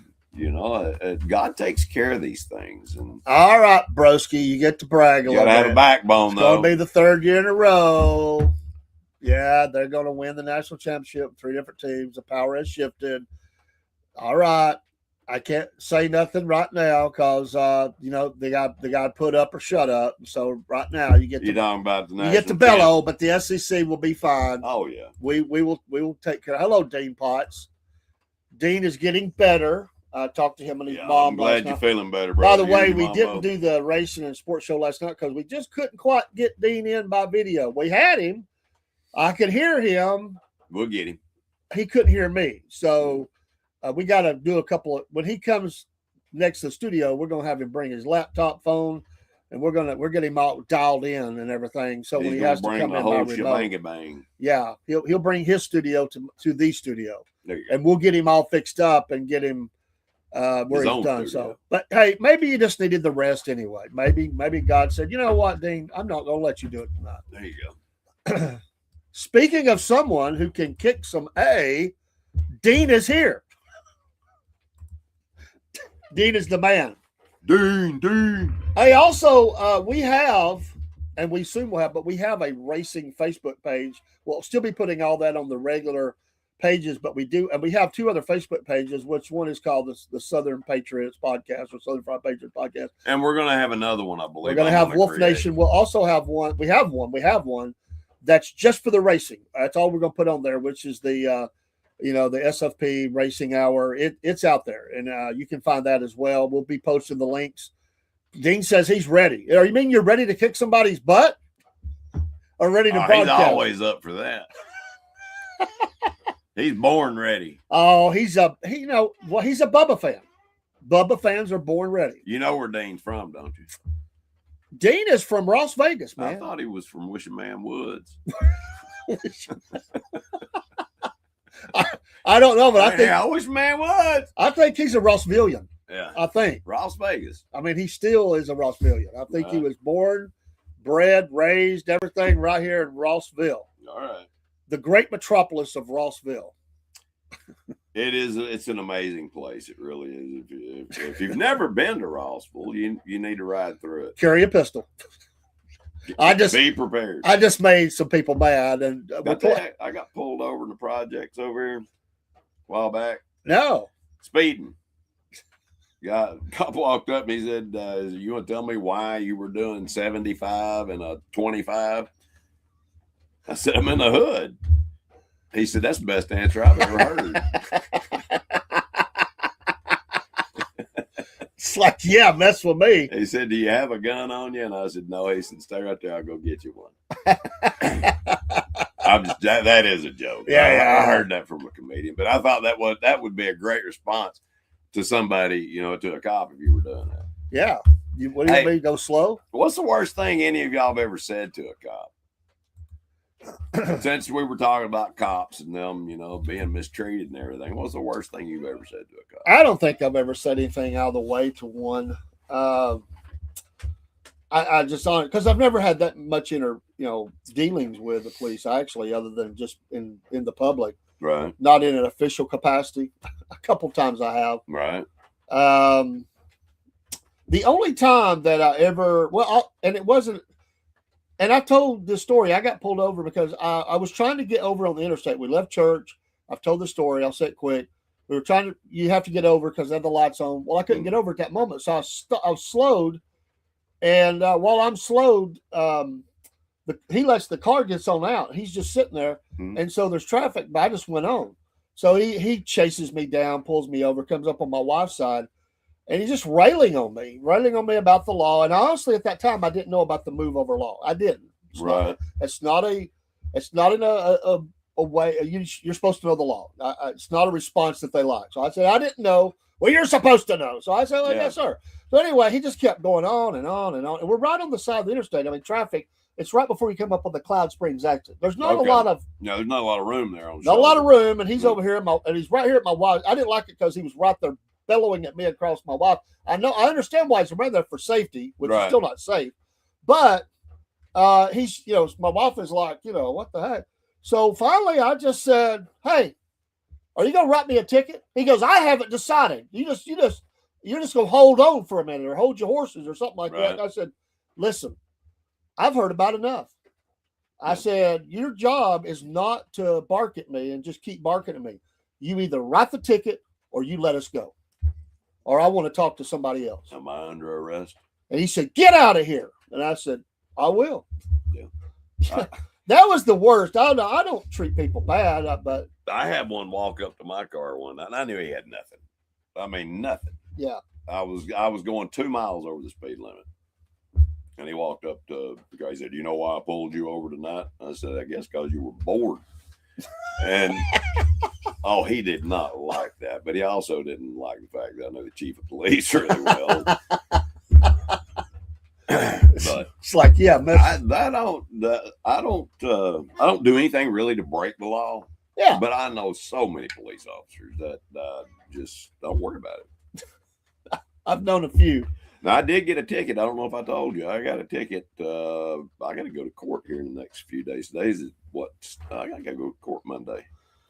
I do too with my son. 89 and 65. 89 and 65. Yeah. I don't think they'll give me reckless driving or anything, but I'm going to ask, if I can go to driving school or something like that, so it will come off of my record. Dean, no. Used to be. Dean, no. You see that statement? Mayberry. Rossville is like Mayberry. No. Used to be, yeah. Back when when we were kids, yes. So you're telling me in Rossville that you go downtown and you walk around all the shops and no. No, that you're not going to do that. No. You're going to run into a bunch of Ernest T's. That's what you're going to run. And worse. And Otis's. If you get out, listen, Rossvillians, I love you. Yeah. The former mayor, we're friends on Facebook. If he sees this, listen, I appreciate everything y'all trying to do. We're giving you a hard time. Well, I appreciate everything you're trying to do for Rossville. I don't live in the city. Yeah. I appreciate everything you're trying to do for Rossville. I realize it will tough. Be transformed. It is getting a little better as far as the aesthetics and all that. But everybody knows it's not what it used to be. And I'm sorry, it's just not. And if you go walking down around the town part of Rossville on 27 there, you're going to run into 3 things every time you go. And Paul can probably name them. You go run into drug dealers. Oh, yeah. You go run into prostitutes. Yeah. And you go run into people that want to rob. Crackheads. Yeah. I'm sorry. Robberies are bad. It's a rough part of town. I'm sorry. It's just not Mayberry anymore. I don't travel through it very much. My grandparents had the 3rd house ever built on 3rd Avenue. It was the 3rd house on 3rd Avenue. And it's the house where my mother lived. It's in East Lake. Yeah, and the area has become just overrun by just a bad element. Just a bad element. Well, that store of, what is that, Food Line in Rossville? They're constantly in court because they catch shoplifters. It's bad, like really, really bad. Yeah. And they have homelessness. They have to put their I don't know if it still is, but at one time they had to put like their little packets of meat, ham, and turkey and all that. They had to put those things up behind locked because people were stuffing them down their pants and stuff and stealing them. Yeah. It's theft. I can't believe that up in these blue cities they don't even arrest them. They can't help it. Now I will say this: it's not East Lake. Yes. It's not some other places I can name, which I'm not. Right. And like I said, I think with all the changing, they're bringing in some really nice housing. They are flipping the neighborhoods. Their business is slowly starting to come in there. Well, they're taking down the old buildings. I mean, eventually it'll take 20 years. Oh yeah.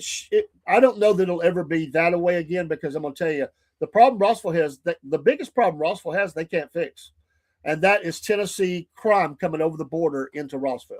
Yep. That's the problem. They need a very visual police precinct right there as you cross the state line, and let people know we're watching you. It's bad. It is bad. Yeah, it's not a bad idea. That crime comes down into my city, right here around. That's what I'm saying. All the robberies are all of the stuff happening in East Lake. Yeah, is bleeding down. It is, and there's just nothing you can do about that. So it's just not what it used to be. I get it. We think about it in those terms, but if you can leave your house, I'll ask you this: if you can leave your house there and not lock it, and you feel completely comfortable that nothing going to happen, you're in Mayberry. If you can't, not Mayberry. Right? Yep. I do know people, I won't name their names, in Chickamauga that still leave their doors unlocked when they go places. They said, I don't want to live in a place. I don't want to think I have to lock my house up. That's risky. Chickamauga is a little more like that, a little more Mayberry-ish. They live really close to downtown, Chickamauga. But I don't. Maybe they've changed, but I know for years they never locked their house. Never did. Well, I was growing up, we didn't lock. Dean's not. Now he's on the negative bubble train. Rossville will never come back. Come on, Dean. Come on, dude. It'll be back. Are you saying Mayberry went to the hood? Because he said it was Mayberry. Now he's saying it will never come back. So. Wow. So Mayberry is now the hood. I didn't know that. Is that time right? Yeah, it's almost 10. Can you believe that? No, I cannot. Wow. Those people are just silly, not locking your doors. No matter where you live, you lock your door. Well, I agree, but that's their belief. That what I'm saying, when I was growing up, we didn't do that. There was no need to. I mean, Dave, when we were in high school, we didn't even lock our vehicles with guns. Yeah, we didn't lock the doors. Yeah. I mean, I know I've went to school numerous times with a shotgun and a rifle hanging in the back window. Well, that way you could do that with the windows down. Matter of fact, in shop, one of the first things we made is the gun rack. Yeah. That's what we made. Yeah. That's a simple shop project. What is that? One pattern and 5 cuts. That's all you do because you're making out the. Well, if it's a 2, it's 4 cups. Yeah, that's what I was going to say. 2 be 6 or 4. Yeah, I mean it's a very easy first project for people in construction that maybe never did it. Learn how to use a bandsaw. Learn how, yeah. So I mean, I went to a vacation Bible school as a kid and made a gun rack. Vacation Bible school, they said for your BB guns, your pellet rifles, or your regular shotguns or whatever. And I was probably only 7 or 8 years old. Yep. Loved it. I had that thing for decades. I've lost it now, but when did you get your first gun? Real gun, not BB gun.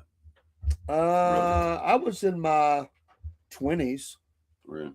I didn't have one when I was young. Hey, Watchman.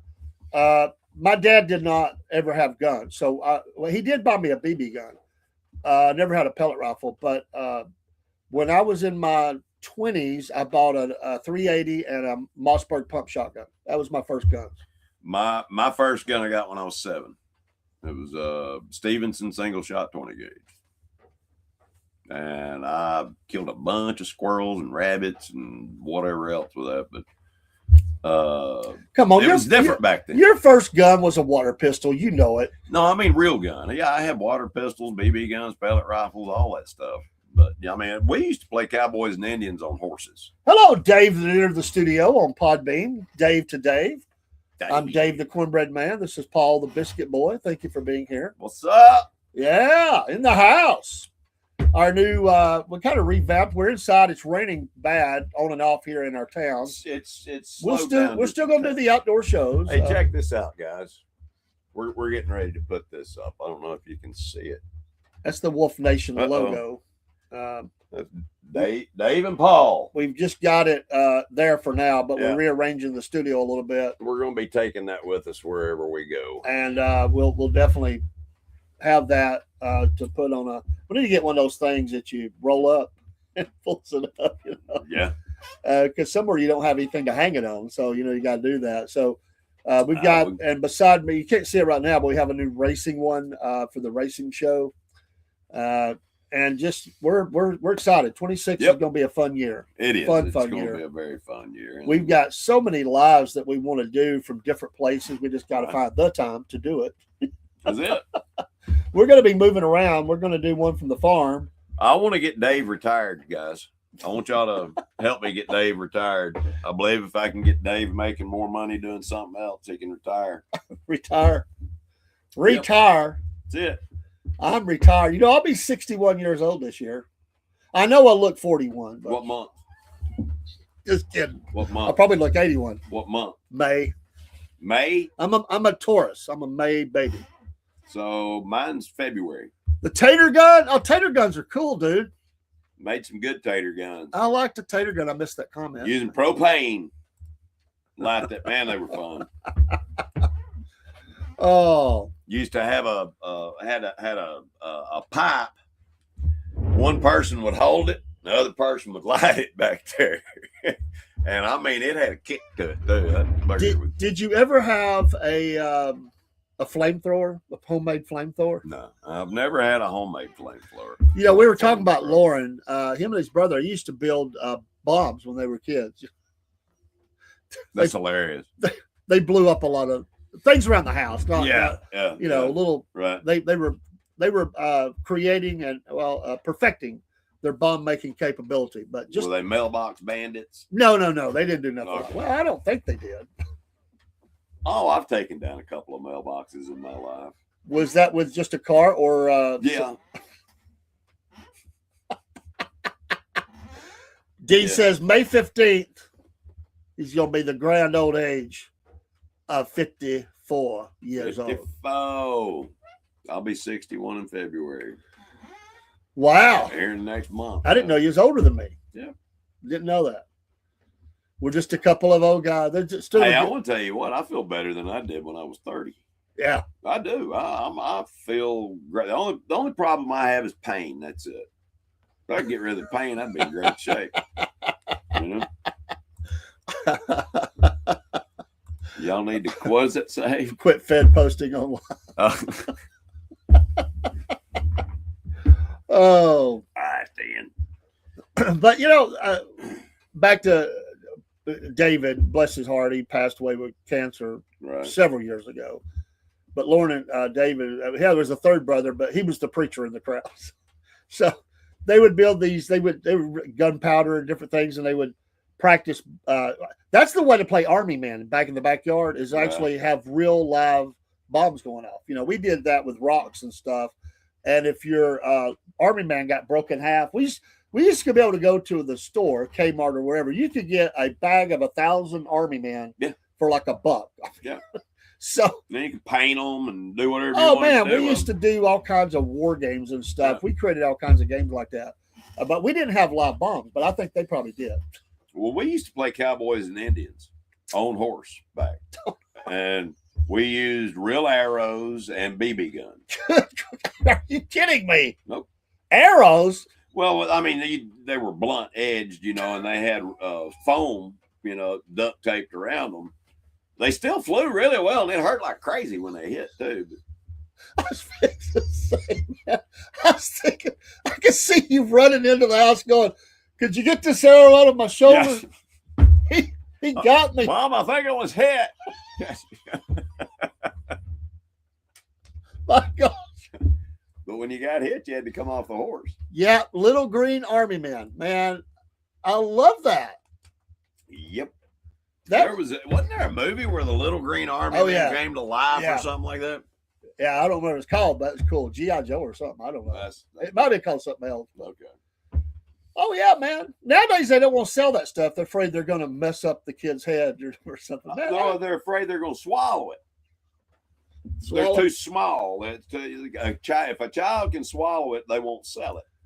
Kids in Philly would make zip guns out of a small pot, screws or nails. Yep. Rubber bands or wire and an antenna. Dude, we could make weapons out of anything.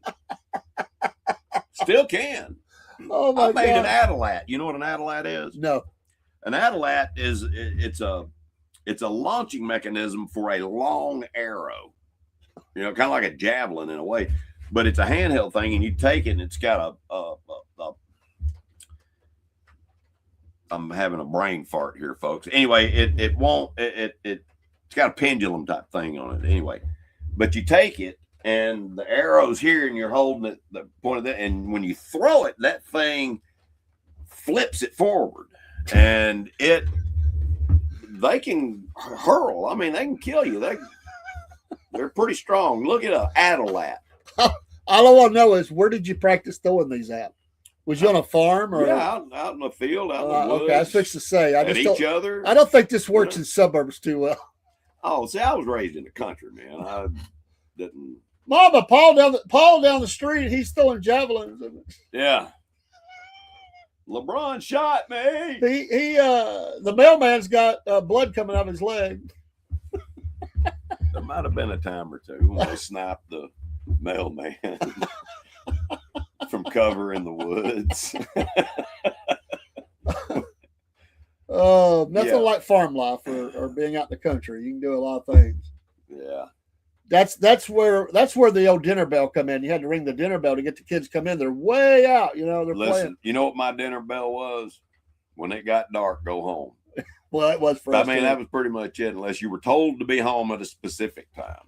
But MacGyver and improvised explosives and projectiles. I love that show. MacGyver. I love that show. Why'd they go up there? They just run out of ideas. They MacGyvered out. Did you see the spinoff MacGruber? He was dumber than dirt. He got blew up every time he tried to do something. It was an SNL thing that they had for a while. MacGruber. It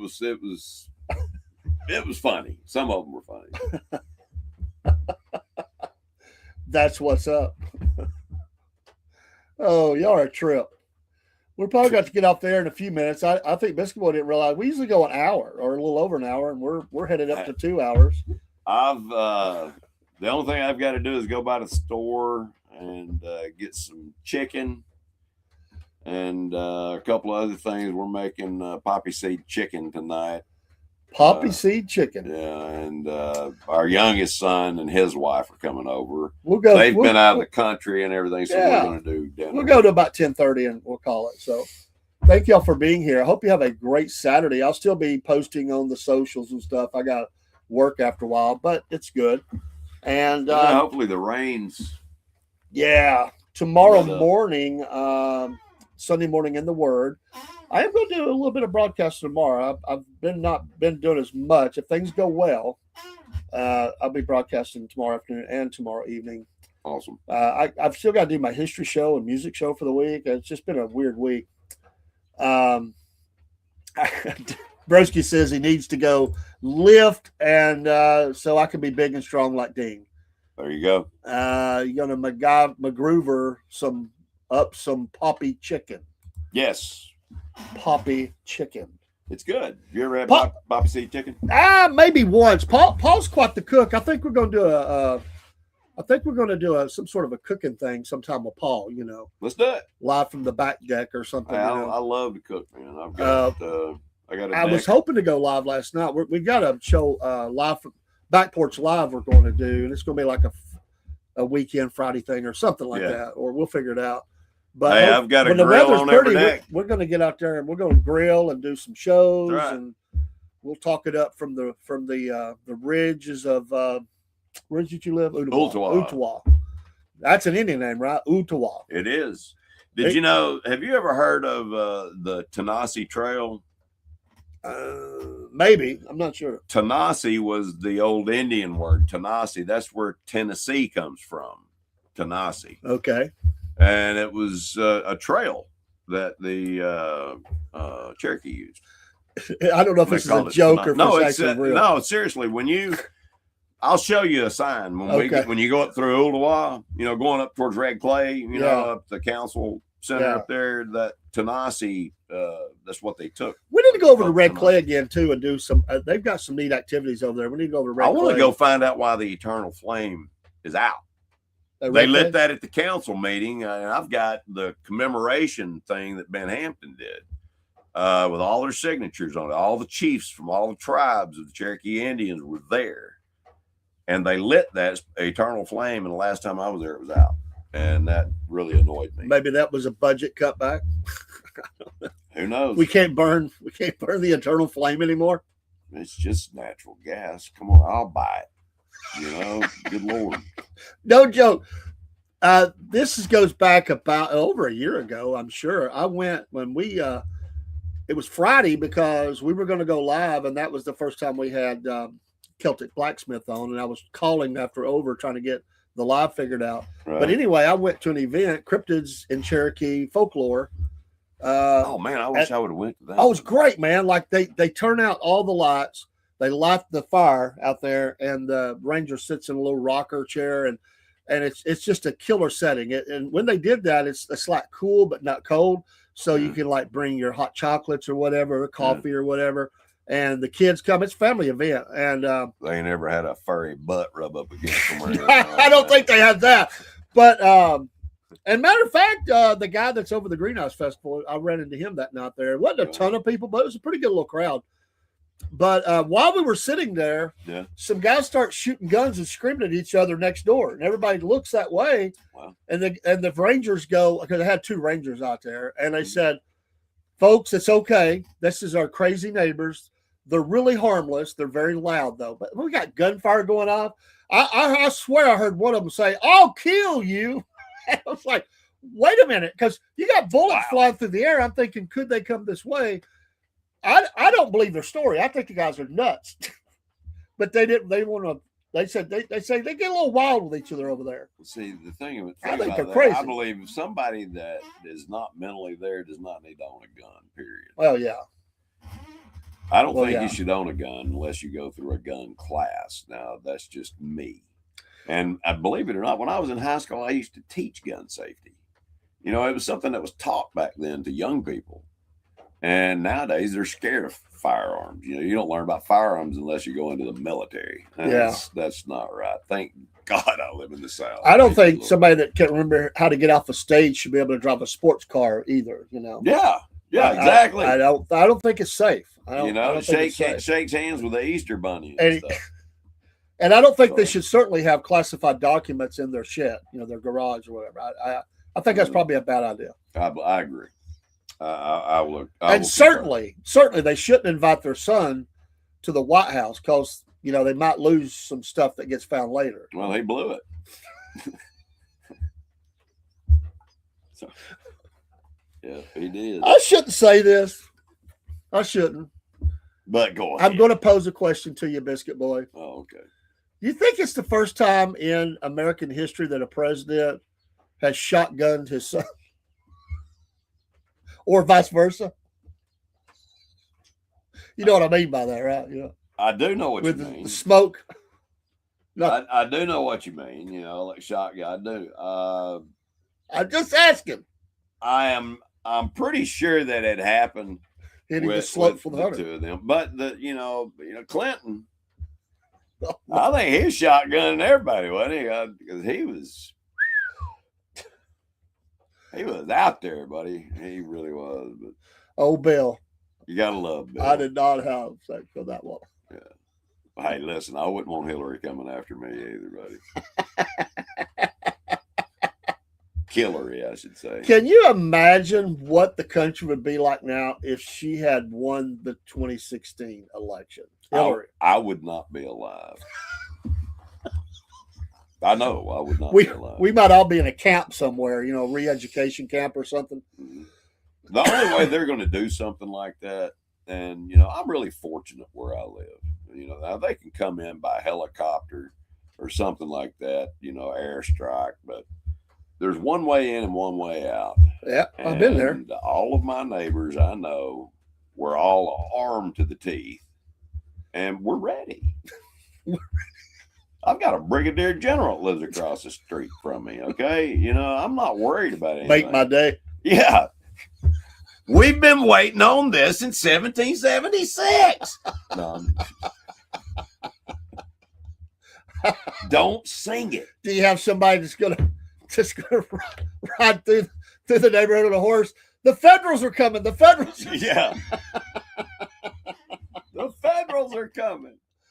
That's hilarious. I just see Paul sitting on his back deck, and there's a cry that goes out. Antifa is coming. Antifa. Hey, I would be in my sniper nest at that point. Nobody would make it up the ridge. Well, the first thing that will happen is all the dogs will be let loose. Yeah. If anybody got past all the dogs in the neighborhood that's going to just tear their hide, right, then it would be the next line of defense, which they wouldn't get past that.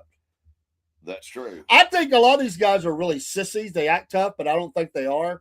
I think that's the kind of guy who gets punched in the nose, he's done. I do. Oh, yeah. But they know the officers won't do that. But I don't know. I think there may be some tough ones. I think most of them are just punks. One thing I can't stand is a bully.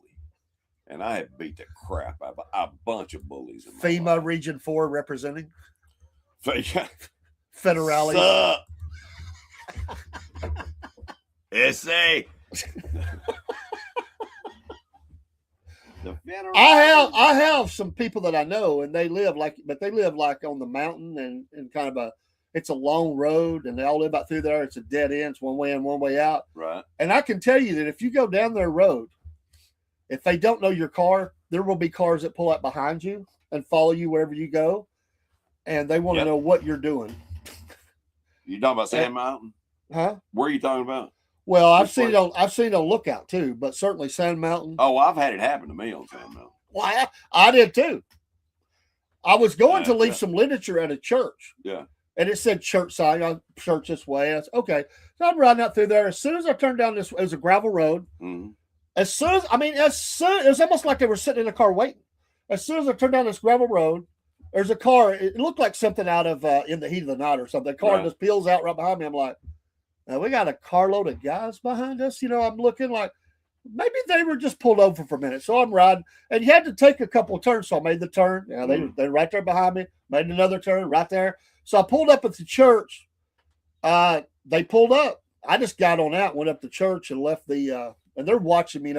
Everybody, how everybody's kind of slid to one side of the car, right? So I could see. Yeah, their faces were all in the windows, but And I just put the stuff up there. They're watching me, and they were shaking their head. And they said, "What are you doing?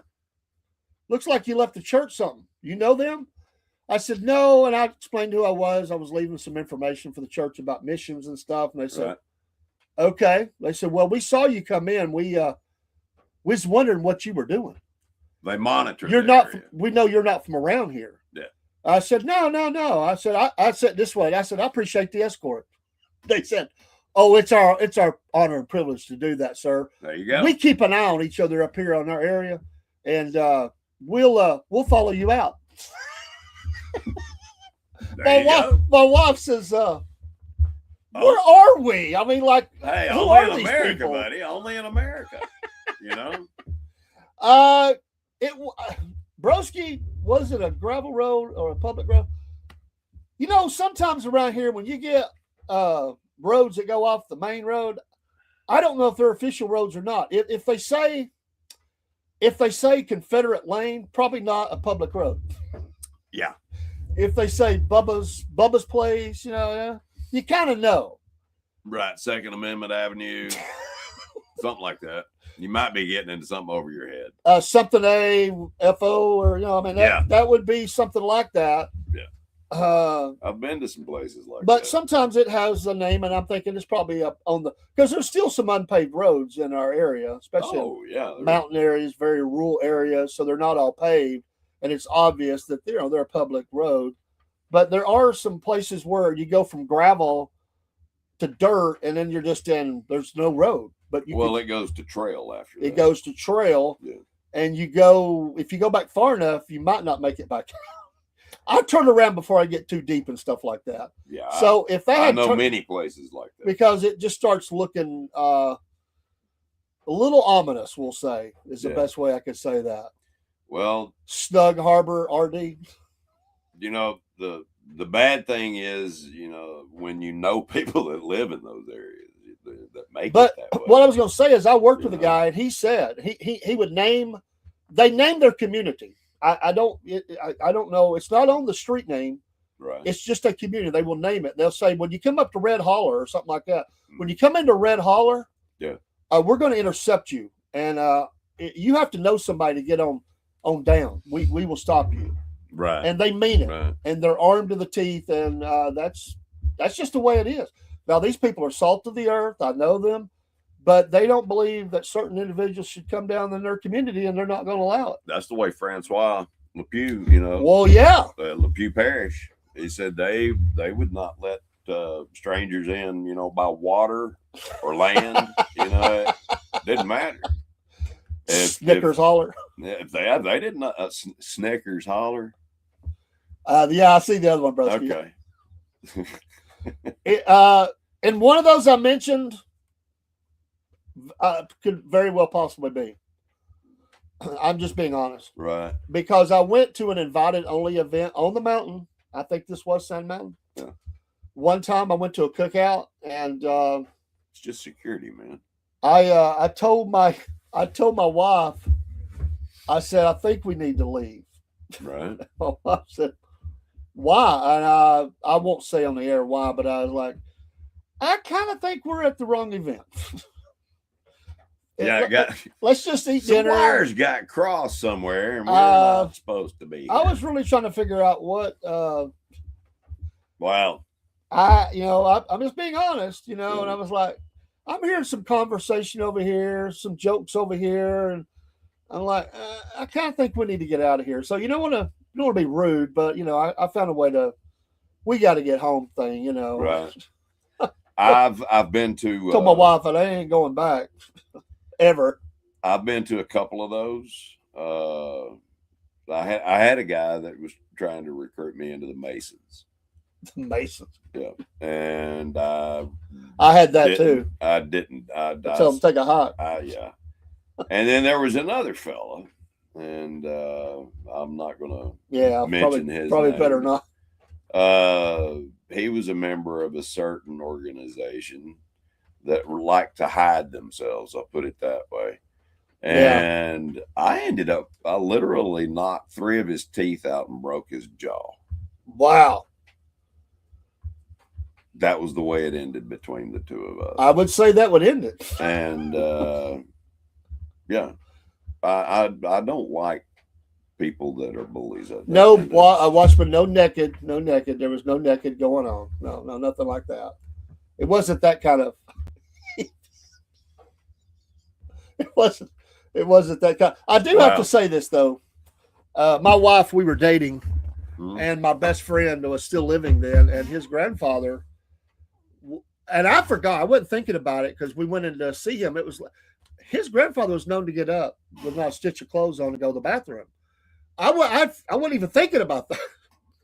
He come out in his boxers though. He's just in his boxers. But Lynn wasn't used to seeing that. So Lynn's like, she's like, elbowing me. My wife had a killer elbow. And I'm like, what the heck? And she's my girlfriend right then, you know. Right. She goes, take. And I look, and she said, look. And I looked, and I said, that's I won't say the name. That's just whatever. And she said, he's in his underwear. I said, this is exactly what I told her. I said, you are so lucky he's got underwear on. Yeah, you are lucky. Yeah. And so he goes to the bathroom. He doesn't turn the light on. He doesn't close the door, and he's peeing. And she is elbow again. He didn't shut the door. And so my best friend says, what's up? He was out. He'd went out or something or another room. Right. And I said, oh, she's having a fit because your granddad is up. He said, did he have clothes on? Yeah. I said, you got lucky. That's what he said. I said, but now he's peeing. He goes, oh, he didn't close the door. Yeah. He said, that's just Papa. I mean, you know. That's the way older people are. They don't give a fat rat's behind about anything, you know. I've had some friends. They like. I'm looking forward to getting to that age. You know, that's going to be a lot of fun. One of the ladies at work, she don't work anymore, but she said, well, them old ladies at the gym, they don't mind letting it all hang out. They walk around like that in the women's place, not out in the. All right, hey, you want to hear a joke? Oh Lord, we got time for it. There was this elderly woman. She was about 96. That's pretty elderly. Her husband died. Well, Lucille didn't want to live on. You know, so she went and she got her husband's pistol, his service pistol, and she was going to end it, but she didn't want to just wound herself. She wanted to make sure that she was going to, you know, kill herself when she did it. So she called a doctor, and the doctor said, she said, Doc, where exactly is a woman's heart? And he said, it's right below the left breast. She said, well, thank you very much. And anyway, you know, fast forward a little bit. The next morning, she was admitted to the emergency room with a gunshot wound to her knee.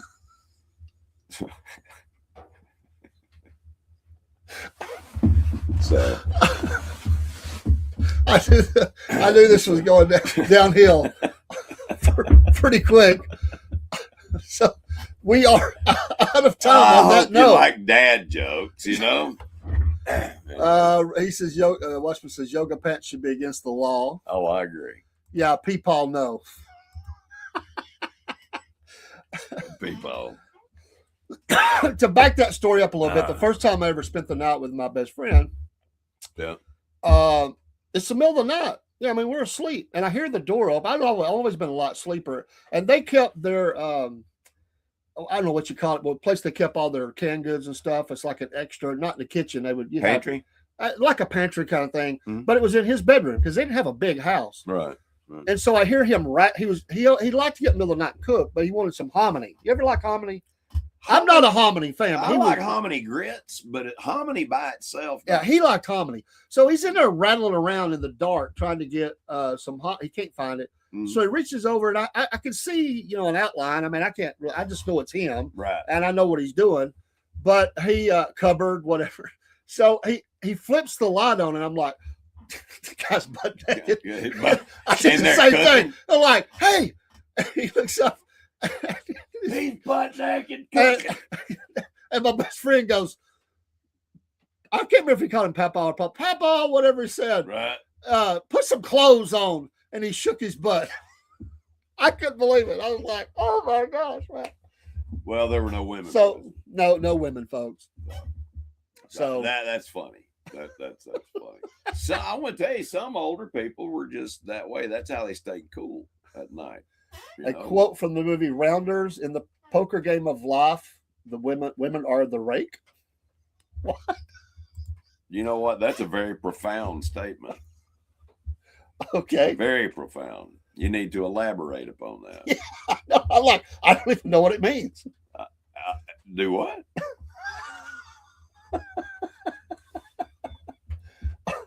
Listen, what they're talking about is the women are the rake in the game of poker. You know what the rake I don't play poker, so I wouldn't. You got to remember, I've never played poker. All right, never mind. Sorry. But there is a joke behind that, and I hope there's a joke behind that. Oh, I'm sure. Folks, we do got to go. Podbean, we're fixing to lose. They have a limit of 2 hours, and they're fixing to zap us out anyway. Wow. It's a good time. 2 hours. 2 hours max. Some do that. StreamYard does 3 hours. I can't believe you have been to reset. 2 hours. But I know it's been 2 hours. Thank y'all. This is great. Cornbread Man and Biscuit Boy morning show. We've had a blast. Have a great Saturday. Yes. And we will see you soon. Hey, always keep ascending, guys. Always keep ascending. Remember, the wolf knows. The wolf knows, absolutely. And I'm glad that the wolf does know. Yes, I am. Hey.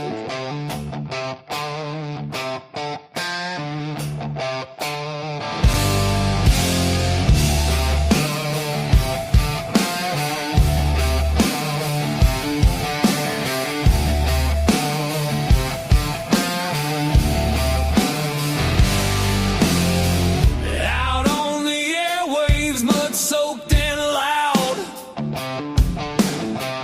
Cornbread man talking, Biscuit Boy proud. Static crackles like a rattlesnake's tail. Voices rolling like a freight train wheel. Cornbread man, Biscuit Boy, talking live love and southern joy. Cornbread man, Biscuit Boy, raise your glass, make some noise.